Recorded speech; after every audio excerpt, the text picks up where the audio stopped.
welcome to this month's Fire Chiefs video message. As you can see, this is a different venue, a different atmosphere. I have Pete Perringer here with me this month, and I'm trying to change it up. I'm trying to make it more interactive and conversational. So I'm starting with Pete this month, and hopefully we'll have some other guests come to us as we go. So, what are some of the topics that you think we should be talking about this month, Pete? Well, Chief, it's good to be here with you this month, and you've got a lot going on in the departments. We have budget things going on, lots of new apparatus, new facilities, and so forth. So, why don't you start off with and tell us about what's going on over at the South Lawn Lane and all the expansion that's going on there. Right. As everybody goes to CMF on a daily basis, there's no doubt that you've seen the heavy amount of construction work going on at the front of CMF. Last fall, we completed a lot of renovations there, adding additional space for CMF, restroom facilities, and storage enhancements, as well as a activity of expanded police special operations for their emergency services unit in the Building A. Kicked off at the beginning of August was a 28,000 square foot renovation of what used to be the liquor control warehouse.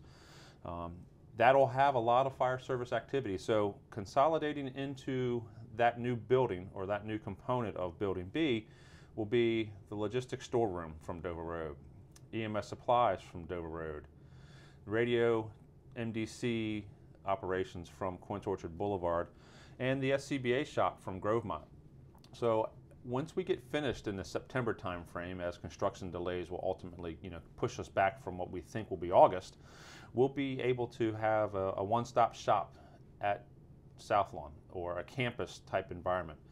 Be it a hose issue, an appliance issue, a tire issue, radio issue, or a uniform issue, personnel can go to South Lawn and have all of those activities at South Lawn one stop. In addition, the County Police Special Operations Division will be coming to South Lawn. They have operations at Gaither Road today, but that'll be their tactical elements, K-9, and all of the Special Operations Division folks. One of the unique things that we're doing at South Lawn is combining fire logistics, or fire property, and police property. While they're initially going to be separate operations and will be separate elements, it's possible in the future that that'll be a merged thing together, so that the folks at the counter will be able to support police officers coming in for uniform requests and firefighter, rescuers, EMTs coming in for uniform requests to the same counter. They'll be co-located at the same building, so look forward to seeing that come to fruition in the September timeframe. And I know a lot of people are excited about that, all the logistics coming together, and it's really going to be a great opportunity for our operations folks to have that one-stop shop in the future. So speaking of the central maintenance facility, we've got a lot of new apparatus online. I know it's been a lot of work going on in that area, and what can you tell us about that? Yeah, it's significant work, no doubt, and I had to articulate it down into bullets in written format, because even when I tried to recall it myself in preparation, I was missing some vehicles. What we did in 2007, 2008 with the heavy apparatus procurement was historic in upon itself, and we're starting back with the success of apparatus being in the capital improvement budget to routine and reoccurring fleet activities. So there's 3 tractor drawn aerials on order, including one which replaces the Reserve Truck 3 situation, which burned up last fall. Those are Spartan ERV ladder trucks. The engineering's complete. Units will arrive in late 2015, early 2016, and be in service thereafter. There's 30 EMS units on order. The first 12 will be here this year. Some folks may see Ambulance 732 on display up at the Harrisburg Fire Expo in the next week or so. But those units will be arriving shortly. As we move on with that. That again, we haven't bought EMS units since 2010. 2 tankers on, looking for a vendor selection, hope to have those in early 2016. Looking at roughly 4 all-wheel drive fire engines. Those will be the replacements of the brush engines and at 13, 17, and 14. Again, early spring or summertime of next year for that. There's 1 rescue squad being reviewed right now, going to possibly be very similar to the 3 Pierce squads that we have already.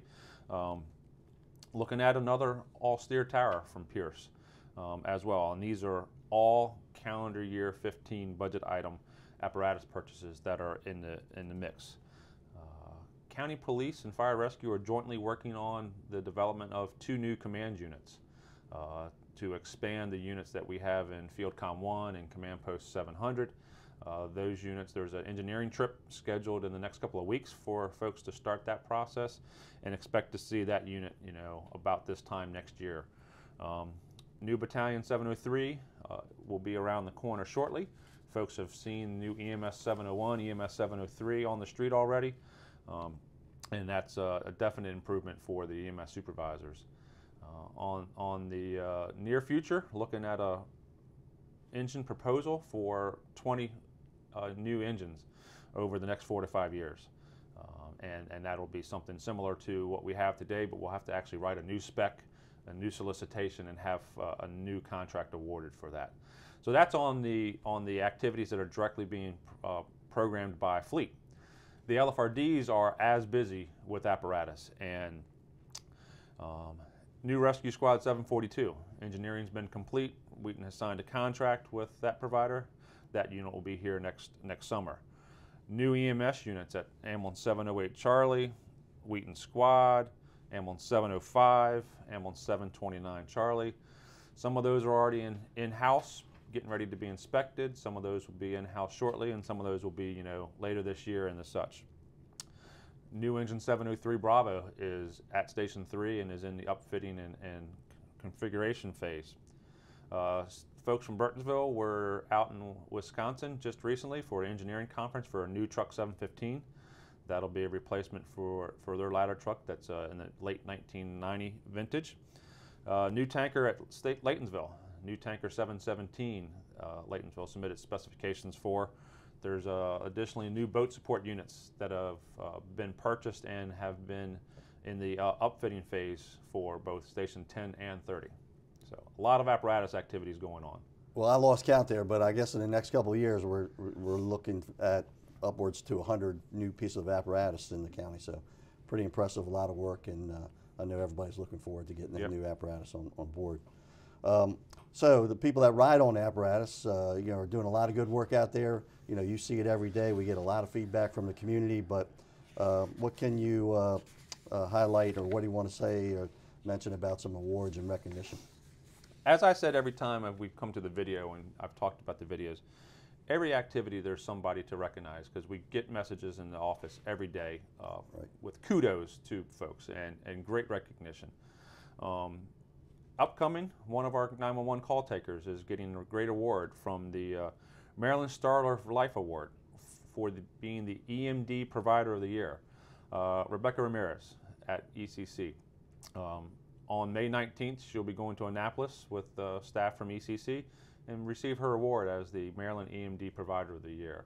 Another example of excellent training, providing excellent service, and that's critically one of those roles as the 911 call taker and or dispatcher. That person, he or she, Rebecca specifically here, is critical to that role of ensuring that we start the 911 response with timeliness and efficient operations.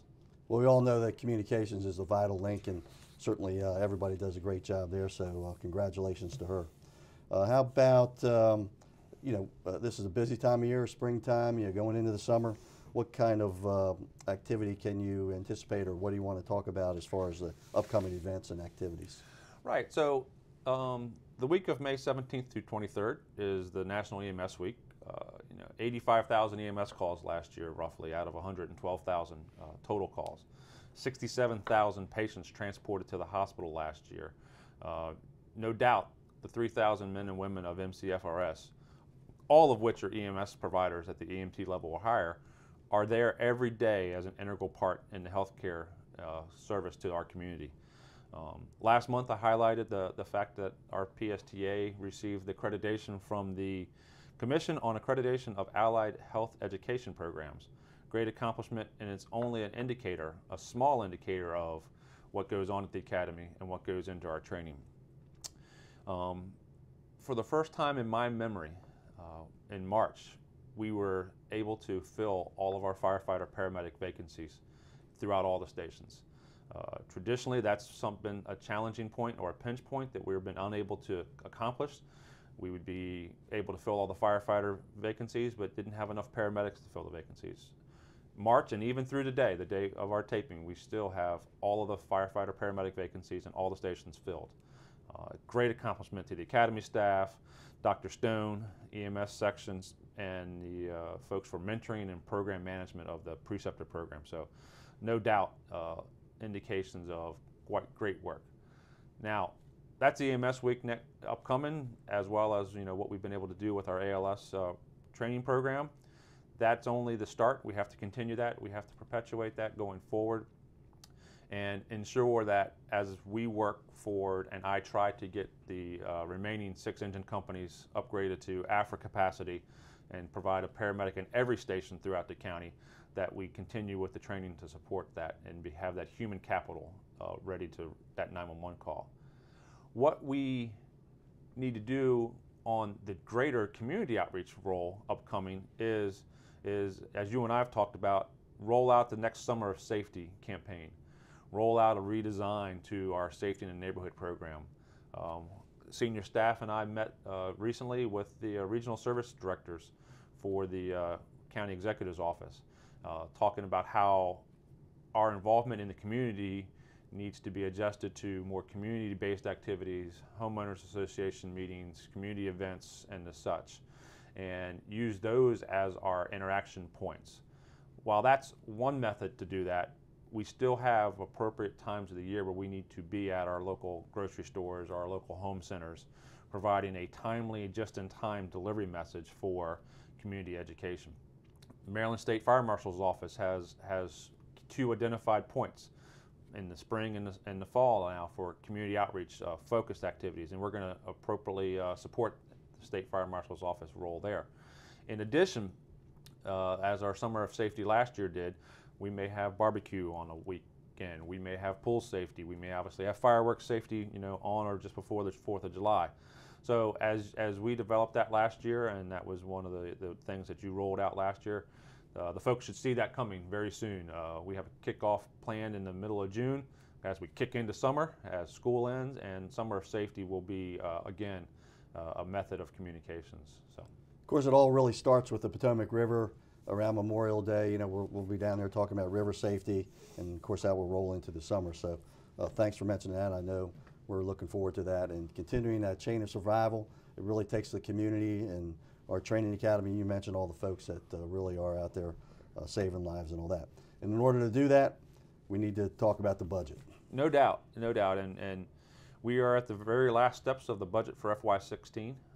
County Council will be finalizing that budget pretty soon.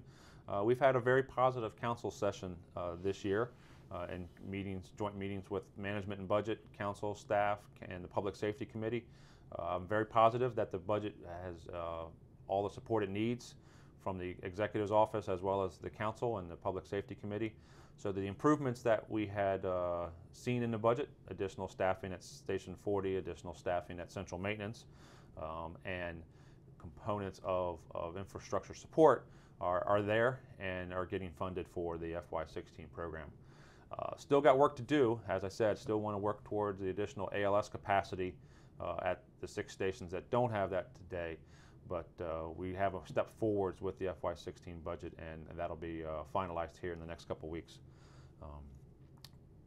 No doubt, budget is always a benefit, but humans, our people, and the budget tie together to support the operations. And I know that's a year-round effort, and we've got a lot going on, and thanks for all your hard work and the focus and your leadership. So that about brings us to the end of our session here today. Is there anything else you'd like to add? Well, hopefully this has been more interactive and more a move away from monotone in my other video sessions. And my goal with this is to get field folks to come up and sit in your seat and ask you to sit behind the camera. Get to the folks where, get some folks to come up, bring questions with them, have them sit here and be involved and submit some questions and roll that. So hope to see that roll out. Want to have those folks understand and be involved in how we work on our communications strategies. So that's where I want to take the monthly fire chief video messages going forward, and we'll see how this one works out. So as we roll into the summertime, we're at the end of May here, we're definitely going to need to continue to be safe and always be safe. Our heat and humidity has already hit us, recently. As we know, with the dog days of summer in the DC region, the humidity is killer. Our folks have to come to work, have to come to the duty night prepared. Hydration starts long before the day you show up at the firehouse or the hour you show up at the firehouse. So all of our folks need to be ready to come to work, start that hydration early, and using the right type of resources or right fluids for hydration so that you're able to respond to that call. So be safe and hydrate and get ready. Let's remind everybody, before you hit the road, buckle up. Thank you much.